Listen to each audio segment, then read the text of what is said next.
Yo, what is up? Welcome back. We are here in studio. We got a big treat for you guys today. Coming back from unknown to unforgettable. We got Moises Santos in the house. What's up, man? Welcome to the podcast. How's it going, man? What's up, man? How have you been? How's you're out in Cali or Oregon? Where you at? No, California. Yeah, Northern California. Boom. There we go. So this guy, all above agency, he or is that still your agency's name? Yeah, same thing. Boom. Yeah. There we go. So we got all above agency here in the house, built a massive team, massive organization, massive business. He's been rocking, killing it right now. And how old are you, by the way? I just turned 30, so yeah. Geez. So guys, listen up because this guy has some knowledge to drop. We're going to talk about some daily habits, daily routines to be able to build an entrepreneur, build somebody who's got an unbreakable mindset. And just he's going to be able to share some knowledge with us as well as me, help me out as well. But if you're just tuning in today, my goal for this podcast is to inspire you, to empower the young entrepreneurs out there, people in their 20s, to really go make a difference in life. You can build a lifelong income if you grind and hustle in your 20s. So Moises, tell us a little bit about yourself, how you got to where you're at now, and just some obstacles that you had to overcome to get to where you are now. Yeah, man. Thanks for having me on, by the way, Johnny. This is awesome. I've been watching your podcast. It's great. So a little bit about me. I came from the car business. I don't know if you know anybody that's been in there, but yeah, I actually keep running into a lot of insurance agents that used to be car salesmen. I was in the trade for about almost 9 years. I was doing regular car sales, and then I started doing F&I, which is the back end, extended warranties, the gap insurance, at the end of the whole process. Got sick and tired of that, man. I was looking for something else to do, something that I could build and own myself, because I was tired of, asking permission to take time off. And for those of you that know, the car lot, man, you work like 12-hour days. You're there Monday through Sunday. It's like pulling teeth to get days off there. And, I got sick and tired of missing everything, man. So I wanted to look at something else that I could, use to escape and, make some residual money. Right. So yeah. Here I am, man. I filled out one of those mailers, refinanced my house, and somebody called me, an insurance agent called me, and then I was like, after he sold me a product, I bought the mortgage protection, right? And then I called him afterwards, I think the day after, and I was like, hey, dude, like I've been looking into, getting out of the trade. How much money did you just make when you sold me that product? Because I kind of knew a little bit about insurance, not a whole lot, but I knew you could make decent money. Yeah. And then he told me, and then I was like, all right, what do I got to do? And here Dang, I am, dude, that's crazy. So what are the commissions in car sales? Because I always get confused at that. Yeah, man, it's actually it just depends on where you're at. I know it's changed quite a bit since I left. Everybody's trying to pay, the salespeople less and less and less every year. So kind of the formula that I was at two dealerships, one for like 5 years, the other one for like 3.5, almost 4.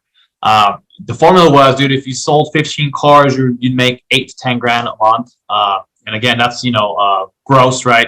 W-2 money, Uncle Sam and everything is just totally different after that.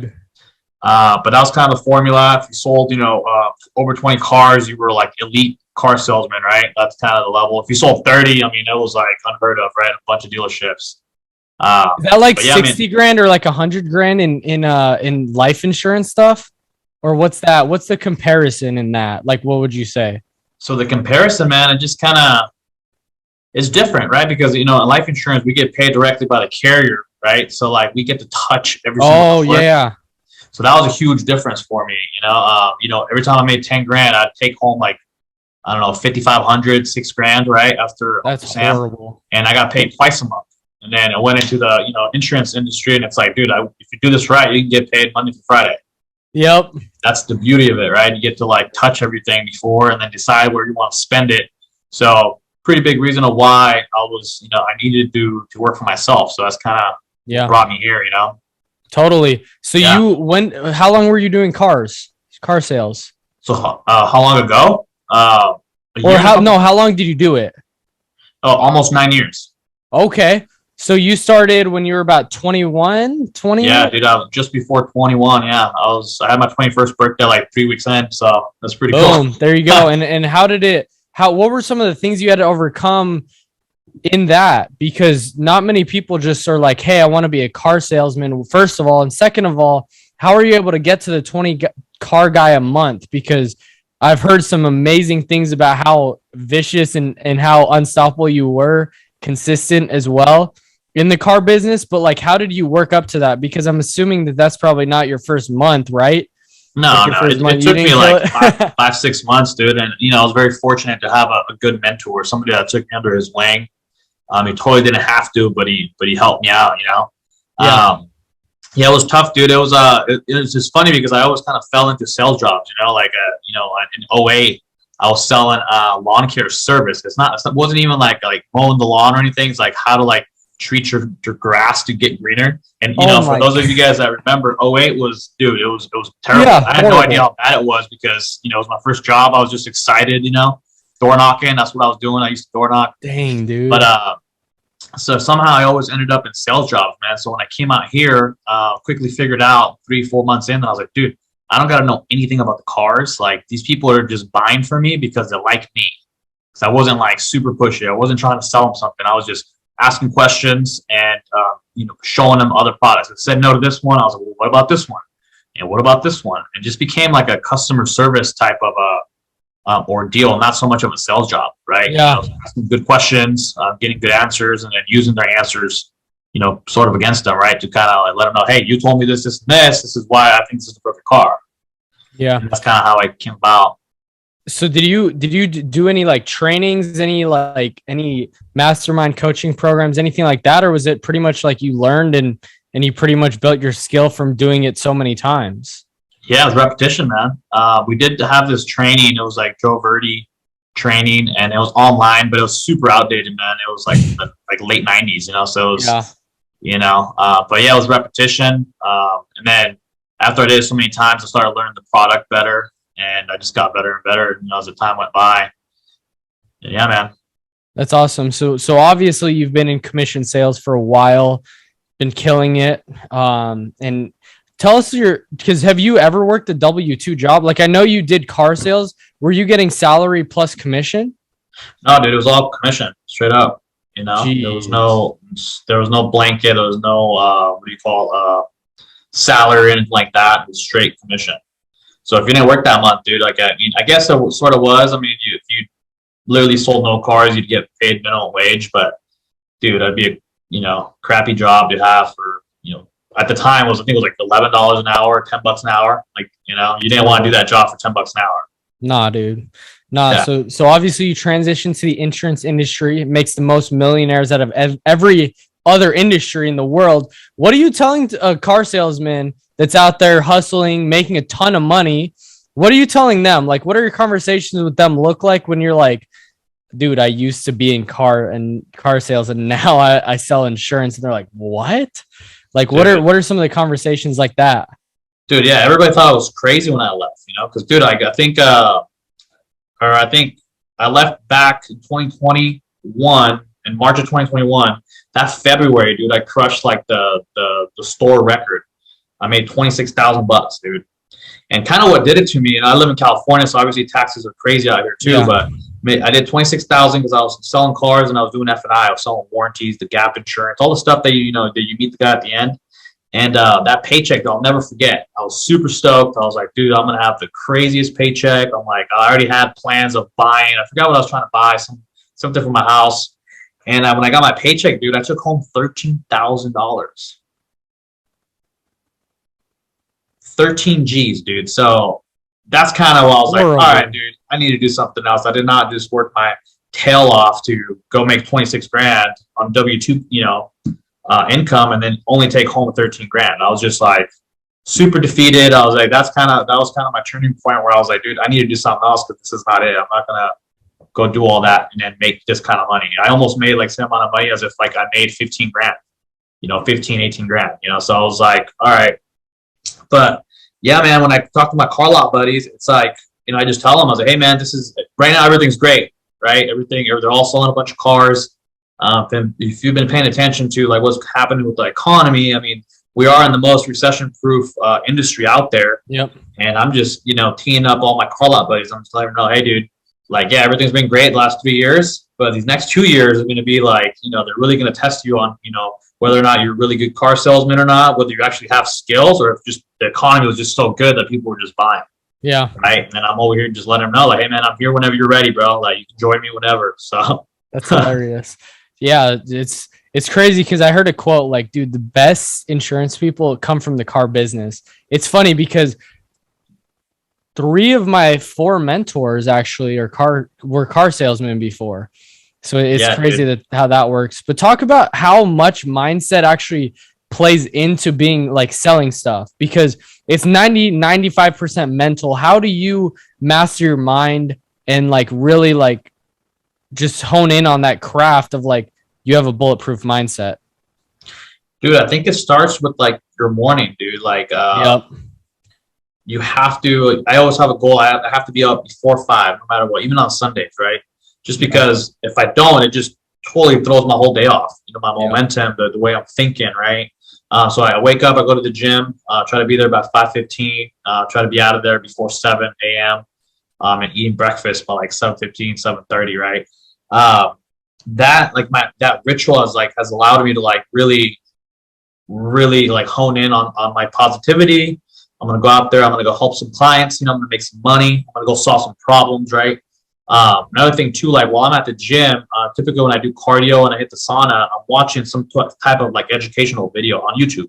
I'm not much of a reader, but I do like YouTube. YouTube's been my go-to. I like watching visual, and then, I usually listen to any type of like learning podcast. I like Valuetainment. I don't know if you guys ever watched that. It's a great, channel. A lot of the guy that started he started that's Patrick Bet-David, right? Yep, Patrick Bet-David. Yeah, I like his channel. There's another guy named Justin Von Meeken. He does a bunch of telesales, final expense. So I usually watch something to kind of get me ready till I get to the office and I start making some phone calls, right? So I try to get my mind right, trying to set myself up with some small wins in the morning, so that way when I go to the office and I get a couple no's, I try to run through the numbers, try to get all the no's out of the way as fast as possible so I can dig up the yeses. So that's kind of my mindset on all that. So it starts with the morning. Yeah. So obviously you got that morning routine, which is awesome. I definitely recommend that. Something that I've been implementing, which is awesome, is just 15 minutes of gratitude, 15 minutes of affirmations, 15 minutes of reading like scripture, and then 15 minutes of prayer or meditation. And that has served me so well recently because it's like, dude, it's gotten me in the mindset of like, dude, I don't even care what my circumstances are right now. They're not going to define me. And honestly, like recently, like the past few weeks, things have been challenging, like not in terms of selling's been great, but it just like, I've been investing every single dime into the business, putting it in.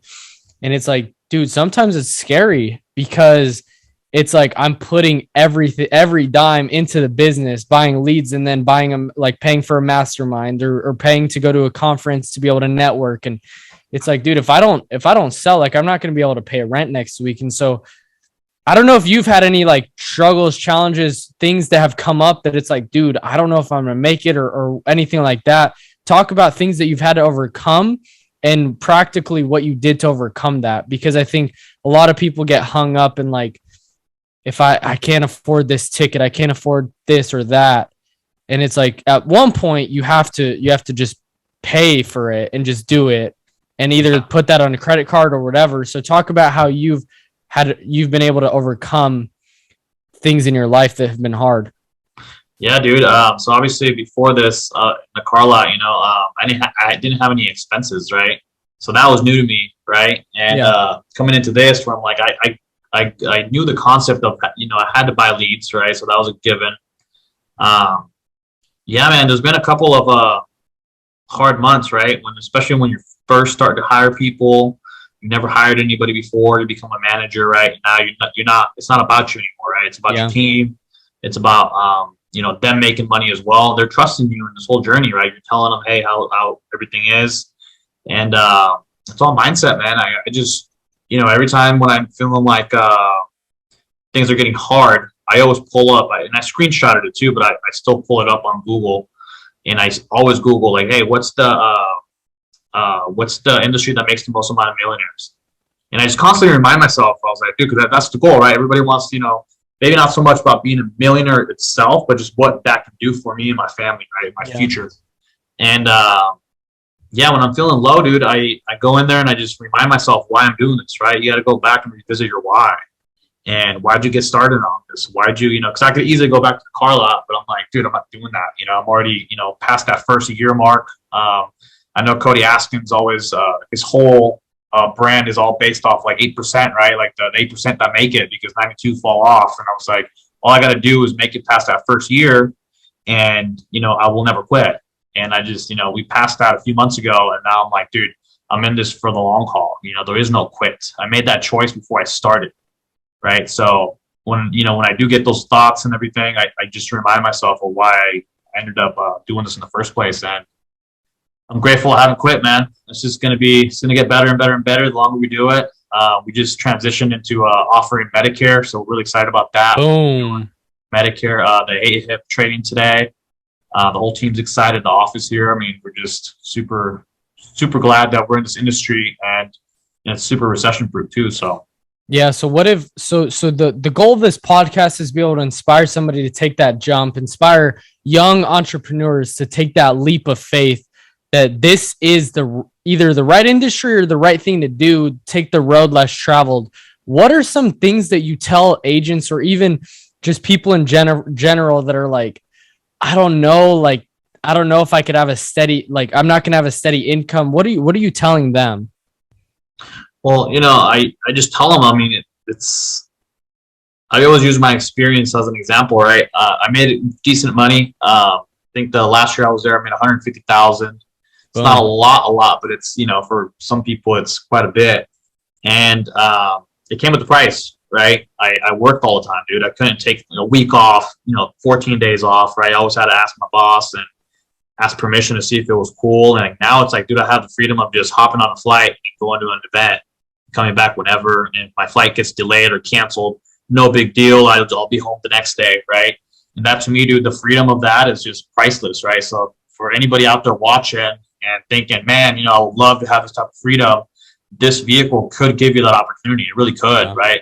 Yeah. And a lot of these people on here that I see in the industry, a lot of them are obviously super talented, and a lot of them are not special, man. They're not. They just work super freaking hard, and they make that choice before they start that they're not going to quit. And I think, for those of you watching out here, man, if you come into this industry, you make that choice before you start, dude, you're not going to quit. You're going to make this work no matter how hard it gets, and you're going to keep pushing through past those 12 months, dude. You're not going to quit, and you are going to be on the right path to set yourself up for residual income and, really set your family up for some good stuff later on. You could be the change of your whole family trajectory. So, yeah, no, I love that. I love that point. And I remember listening to a Cody Askins video. He was interviewing Brian Tracy, and he said, if you never quit, you can never fail. And dude, that's like the story of this industry. That's the story. My story. It's like, dude, it's just, if I chose, I'm never going to quit. I write down every day I'm unstoppable, because no matter how many objections that I get, I'm not going to quit. I'm going to continue to be persistent, perseverant. And I made that decision. I'm not going to quit. And so I love that point, that if you decide you're not going to quit, and you can never ever fail. What's been being an entrepreneur, being in commission-based sales, what has that opened up for you? The fun stuff you've been able to do. I see you traveling. I saw you were at the pool the other day, on the boat last week. What are some things that it's opened up and allowed you to do? Dude, I look at money way different now. Yeah. I'll tell you that much. Money is just way different. I used to be so with the scarce mentality, I wanted to hang on to every dollar I made. And now it's like I think getting past your 12 months, you kind of, you understand the process of hey, if I invest $1,000 in leads this week, I'm going to make 6, 7, 8, if I'm working really hard, I'm going to make 10 grand off of that investment. Right. Yeah. So I look at money way different now. Whereas before, I didn't want to spend any money on anything, or not even a seminar. Right. Cause I'm like, well, I don't know, I got to ask for time off, and that's going to cost me time. And so now, I look at stuff way, way different. the flexibility, man, of just getting up and just, hey, we're having a family event like 3 weeks from now. Like, cool, I'll be there. There's no like thinking about it. It's no like, well, let me see if I can get my day off work. And dude, that to me is like priceless, man. Like, it just really is, coming from where I came from. Like, dude, 9 years of like, pulling teeth to get days off, man. I mean, that's scarred me forever, So now it's like being an entrepreneur, man. It's like you have a lot more freedom to do whatever it is that you need to do to get stuff done with your family, business, your relationships, anything like that, man. So, it definitely paid out well. So, yeah, no, I love that too. And just being able to go to a conference, and it's like, people look at that. They're like, oh, you're traveling a ton. It's like, yes, but it's like, people don't see it as like an investment. Dude, those flights, those hotels are an investment, because getting around the campfire is huge. Getting around people who think bigger is huge. What are, obviously you talked about valuetainment, but what are some other things that you listen to or help you like with self-development? So I actually wrote down what you just mentioned right now when you said, I write down every day I'm unstoppable. I'm like, dude, I'm going to steal that. I'm going to start doing affirmations. I just recently hired a coach, a life coach. Oh, really? For just entrepreneurs, it's a Wake Up Wealthy. Found him on Instagram through my nephew. My nephew like knew a couple of the guys that did the programs, and now they're like multimillionaires, So basically the whole idea behind the coach, it was like, dude, it was expensive, right? It wasn't cheap. Yeah. But it's just gonna hold me accountable. And like, I saw this the other day. Somebody posted a video, somebody I know, and he made like a little reel, and he was like, dude, the best investment you can make is an investment on yourself going into this recession, right? Because we have to acknowledge that it's coming, right? Yeah. So when I saw that, I was just like, all right, cool. Like, I need to really dig deep and see what it is that I'm missing. And with this coaching program, I've only been doing it for like almost 3 weeks now. It's helped me to really be accountable, hold myself accountable to my morning rituals, to my tasks throughout the day. They've taught me really how to like manage my scheduling. That's something that I really struggled with at the beginning, especially, your first year into entrepreneurship, right? You're trying to do everything all at once. And as you know, this doesn't work out that way. You got to have structure. You got to have, block out your times. You got to just have your non-negotiables that you do every single day that are going to help you have those small wins throughout the day as well. And yeah, man, I don't know if I answered the question or not, but I was going somewhere with that. Yeah, totally. So obviously you see the value in paying a coach. And so that's helped you with accountability. That's helped you like with staying with the stuff. What are some other things that you've picked up from people like someone who's done really well? Well, dude, that they all were at one point, we're all kind of at the same spot, right? And they realized they needed help to get to the next level. So a lot of them do hire some type of coach, or hire somebody that's already done what you're doing, right? And to help you kind of get through it in a shorter amount of time. So that's kind of what I've kind of saw from that. I have a couple of mentors in the insurance industry, right? They've taught me a lot themselves and everything. But the reason why I went with the coach, like a life coach, was because all these guys in this group, they're all entrepreneurs of some sort. They all started their own business, right? They're all from every single walks of life. They all do different things, and we're all kind of on the same boat, man. We're all kind of lost in our own like journey, right? We're all trying to do the best thing for each other, but we're just trying to do our best, as we get there. And what this program really showed me was that, like, it's okay to ask for help, man. Like, when you're feeling stuck, reach out. When you think you need help, like, ask for help, right? And I think that's something that a lot of people don't do, man. They try to just figure it out all by themselves, and they go the long road, and now they're 5-10 years deep when they could have just done this in 2-3 years, because they didn't ask for help. Their ego got in the way, right? Yeah. And part of that, it's interesting. I was listening to this podcast yesterday, and it was talking about how we're taught with the mentality that being a copycat is not good. Yeah. And we're penalized for that. We get in trouble if you're a copycat in school. Like, that's what we're taught. So, okay, it's not good to like look and see what they're doing, because we're somehow like going to be better by ourselves. But in reality, like, honestly, the best salespeople, the best entrepreneurs are the people that copy the best and see, okay, I'm going to steal this. I'm going to steal that. I'm going to steal this.